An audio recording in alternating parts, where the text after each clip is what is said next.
Hello students, मैं आपको आज व्यंजन वर्ण पढ़ाने जा रहा हूँ।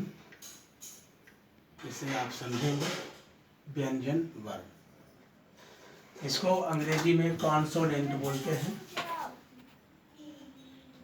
व्यंजन वर्ण का परिभाषा होता है व्यंजनों का उच्चारण स्वतंत्र रूप में नहीं किया जा सकता, अर्थात बिना स्वर के सहायता से इसका उच्चारण नहीं होता है। स्वर का उच्चारण के बिना इसका उच्चारण नहीं होता है।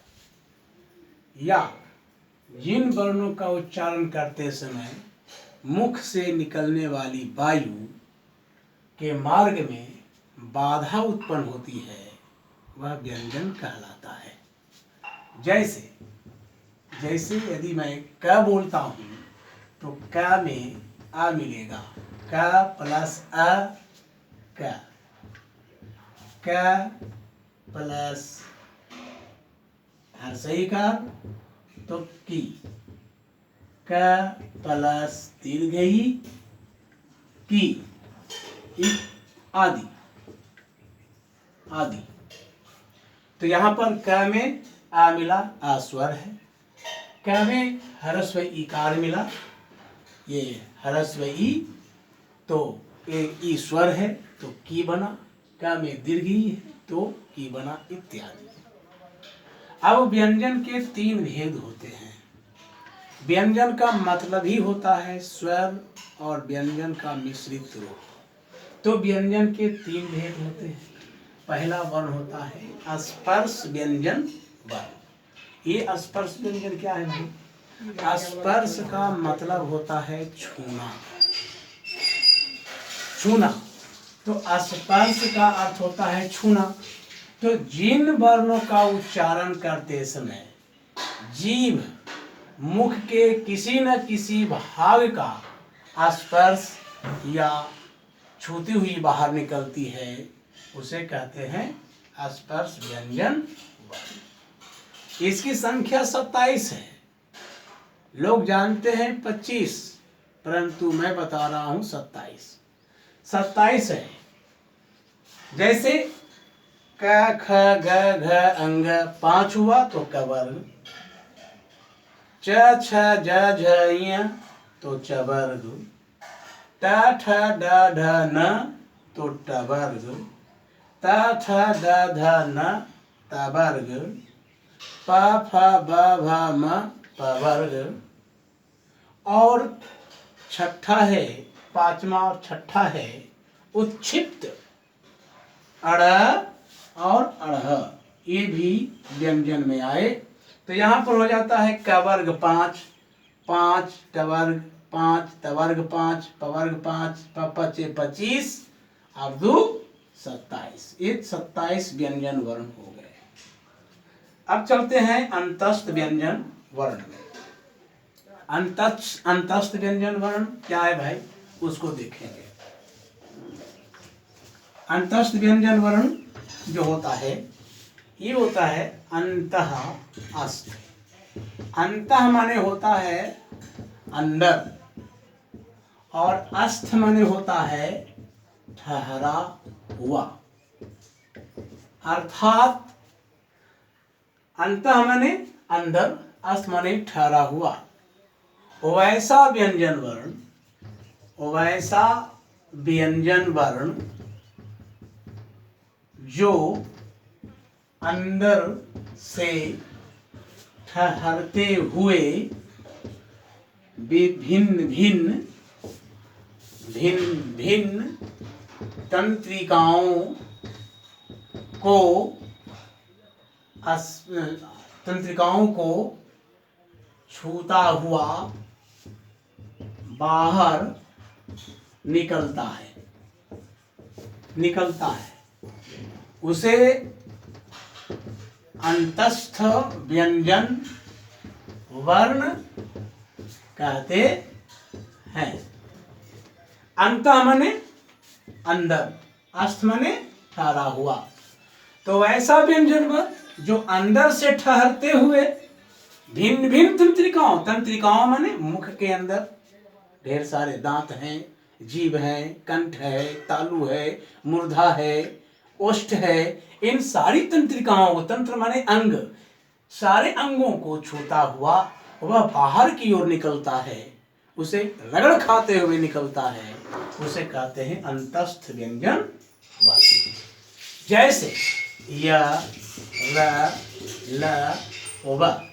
जैसे य, र, ल, व, ये सभी जो व्यंजन है ये अंतस्थ व्यंजन है, इसलिए ये अंतस्थ कहलाए। इसकी संख्या हो गई 4।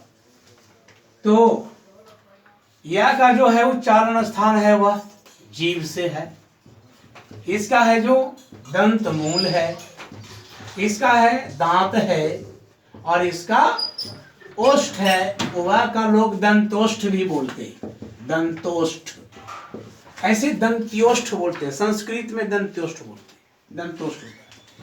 या का उच्चारण स्थान जीभ, र का दंत मूल, ल का दांत, व का ओष्ठ, दंतोष्ठ। इस तरह से इसकी संख्या 4 हो गई। ये अंतस्थ हो गए, ये अंतस्थ व्यंजन वर्ण का हुआ। अब आए ऊष्म व्यंजन वर्ण। ऊष्म व्यंजन वर्ण, ऊष्म का अर्थ होता है, ऊष्म का अर्थ होता है गर्म हवा, गर्म हवा। और ऐसा हवा जो हम जिस वर्ण को उच्चारण करते हैं तो उससे हवा निकलता है। कैसा हवा? गर्म हवा निकलता है।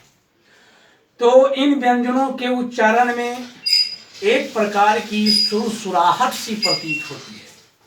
सुरसुराहट माने समझते होंगे, जैसे कंठ सुरसुराता है, किसी भी ऐसा वर्ण बोलने में खांसी आ जाना, खोख देना, इसको सुरसुराहट बोलते हैं। यानी कि वायु से जो रगड़ खा करके, मुख से रगड़ खाती हुई बाहर निकलता है, बहुत व्यंजन कहलाता है। तो जिस व्यंजन का उच्चारण करने में मुख से गर्म हवा प्रवाहित होकर निकलती है,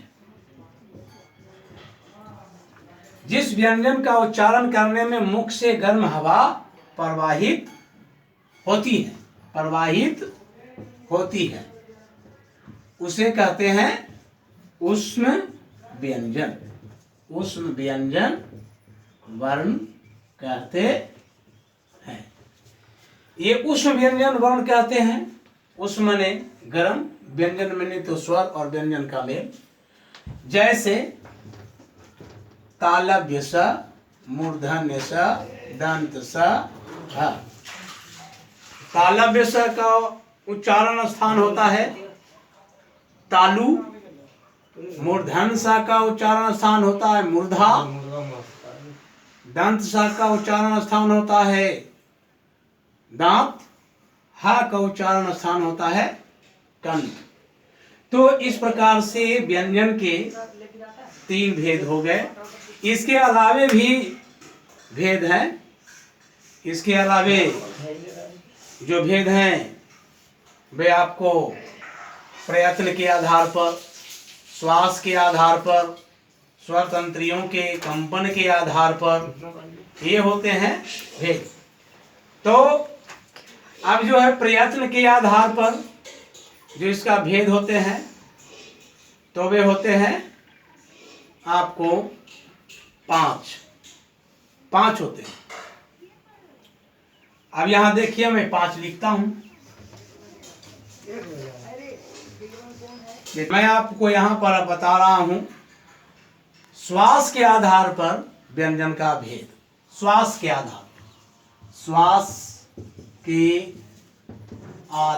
पर व्यंजन का भेद, इसे प्राण भी कहते हैं। प्राण के आधार पर श्वास का व्यंजन का भेद। तो श्वास के आधार पर कितने भेद होते हैं? तो 2 होते हैं। 2 कौन कौन? अल्प प्राण, अल्प प्राण। और दूसरा होता है महाप्राण, महाप्राण। अल्प प्राण, महाप्राण। तो अल्प प्राण का मतलब क्या होता है? अल्प माने थोड़ा, और प्राण माने श्वास। तो जिस व्यंजन के उच्चारण में कम कंपन होता है, थोड़ा कंपन होता है, उसे कहते हैं अल्प प्राण। और इसमें मात्रा कम होती है। तो इसमें प्रत्येक वर्ग का, जैसे कवर्ग, चवर्ग, टवर्ग, पवर्ग होता है ना, तो प्रत्येक वर्ग का पहला, तीसरा और पहला, तीसरा और पांचवा, जैसे क पहला, तीसरा ग, पांचवा अंग, ये अल्प प्राण है प्रत्येक वर्ग का। च, छ, ज, इया, ये प्रत्येक वर्ग का पंचम, प्रथम, तृतीय और पंचम, ये सब कहलाएंगे अल्प प्राण। इसके उच्चारण में कम समय लगते हैं, कम मात्रा का प्रयोग होता है। प्रत्येक वर्ग का जो क ख ग घ है, ये सब अल्प प्राण है। तो अब इसके अंतर्गत और भी है महाप्राण। तो ये जो प्राण है, तो महा माने होता है बड़ा। जिस व्यंजनों के उच्चारण में वायु की मात्रा अल्प प्राण व्यंजनों की अपेक्षा अधिक प्रयुक्त होता है, यानी जिस व्यंजन के उच्चारण में अधिक कंपन होता है, उसे कहते हैं महाप्राण। तो इसमें क्या है? प्रत्येक वर्ग का दूसरा और चौथा, प्रत्येक वर्ग का दूसरा और चौथा, ख घ,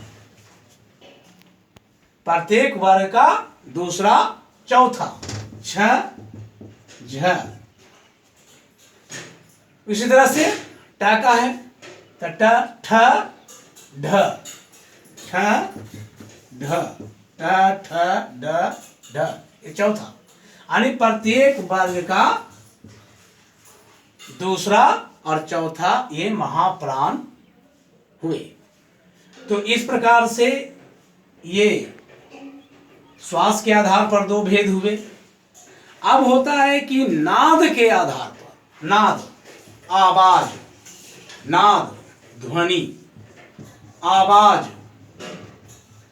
या इसको आप कह सकते हैं स्वर तंत्रियों के आधार पर, स्वर तंत्रीकृत, स्वर